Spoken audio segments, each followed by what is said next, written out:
25 دسمبر ہو یا کوئی اور دن، ہولی ہو یا دیوالی یا کوئی اور موقع ہو، غیر مسلموں کے ساتھ ہمیں رواداری کا جو سبق ہمارے دین نے ہمیں دیا ہے ہمیں اچھی طرح سے یاد ہونا چاہیے۔ ہم نے غیر مسلموں سے رواداری کا طریقہ مغرب سے نہیں سیکھنا، آمینہ کے لال سے سیکھنا ہے۔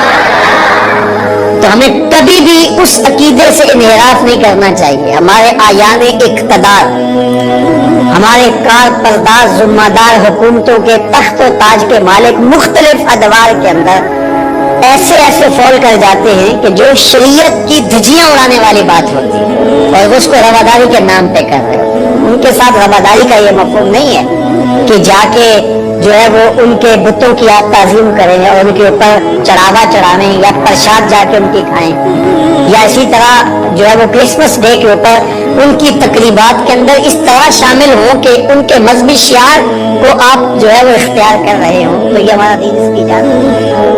اسلامی تقویم ہجری کا کیلنڈر حضرت عمر نے بنایا رضی اللہ تعالی عنہ نے، اور اسی تقویم کے مطابق وہ سال کی پہلی تاریخ کو اس دار دنیا سے آخرت کی جانب عازم سفر ہوئے۔ گویا جب ہجری سال کا آغاز ہوتا ہے تو سب سے پہلے ہمیں حضرت عمر فاروق کی یاد تڑپاتی ہے، ان کی شہادت کا تذکرہ تازہ ہوتا ہے، اور اطراف و اکناف عالم میں ان کے ذکر کی خوشبو سے، ان کے تذکرے کی مہک سے مشام ہستی منور ہوتے ہیں۔ تو یہ نئے سال کا آغاز ہے، ہم نئے عزم کے ساتھ آگے بڑھیں اور اپنی صبح کا آغاز صلاۃ التہجد سے کریں۔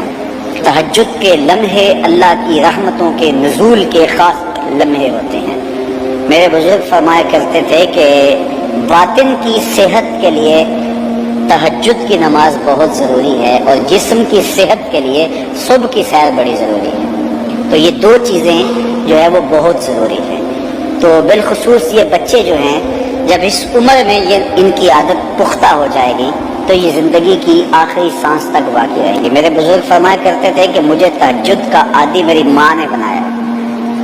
وہ کس طرح کہتے کہ جب تہجد کا وقت ہوتا تو میری ماں میرے پاؤں آ کے دباتی تھی اور میں جلدی سے اٹھ جاتا، تو وہ تہجد کے لیے مجھے مصلی پہ بٹھاتی۔ اس کے بعد نماز فجر ادا کیجئے، اور سورۃ یاسین جو شخص اپنے دن کا آغاز سورہ یاسین سے کرتا ہے، سارا دن اس کی حفاظت ہوتی ہے، شیاطین سے، شریروں سے، شر سے، گناہوں سے اور بہت سارے معاملات سے، اور نادیدہ حملوں سے، بہت کچھ چیزوں سے اللہ تعالیٰ اس کو محفوظ رکھتا ہے۔ تو سارے سورہ یاسین کی تلاوت اپنے معمولات میں شامل کر لیں۔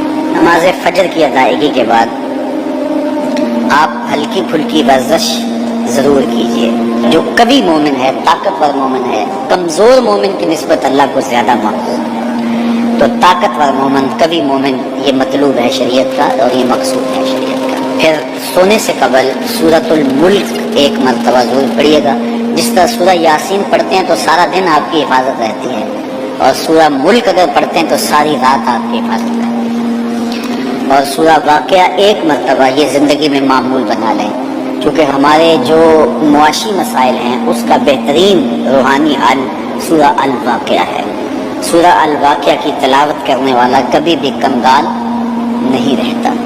میں جب بھی اللہ کی توفیق سے یہ محسوس کرتا ہوں کہ ادارے کو وسائل کی ضرورت ہے تو سورہ واقعہ کو زیادہ پڑھنا شروع کر دیتا ہوں، تو اللہ خزانہ غیب سے مدد فرما دیتا ہے۔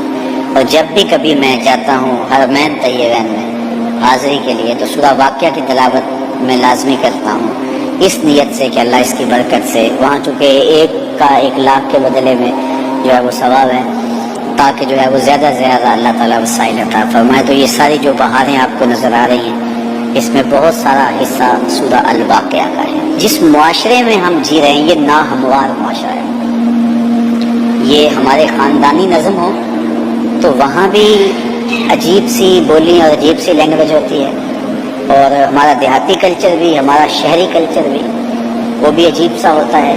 اسی طرح جو ہے وہ یہ ہمارے مدارس کی، مساجد کی دنیا بھی، یہ بھی ایک الگ کائنات ہوتی ہے۔ تو اس میں بھی مخصوص ایک طریقہ کار ہے، اپنے مد